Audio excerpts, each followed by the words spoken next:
Joan den asteazkenean hasi eta bihar amaituko dute erraustegiaren aurkako gose-greba Donostiako EASO plazan dauden 6 lagunek. Hain justu, EITBek protestaren berri ematen ez duela salatzeko, Miramongo egoitzaren aurrean elkarretaratzea egin dute astelehen arratsaldean.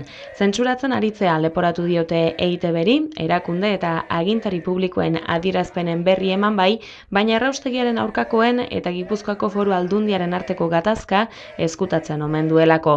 Mugimenduko kideek salatu dute ertzainak eurak kanporatzen ahalegindu izana, esanez ez zeukatela han egoterik, lur eremu pribatuan zeudela eta protestan zeudenek zentsura salatzeko agiria EITBko arduradunei entregatu nahi zieten. Azkenean egoitzatik irtetera zioan Aitziber Meaberi eman zioten eta hark esan zien protestaren berri emango diola hedabideko zuzendaritzari.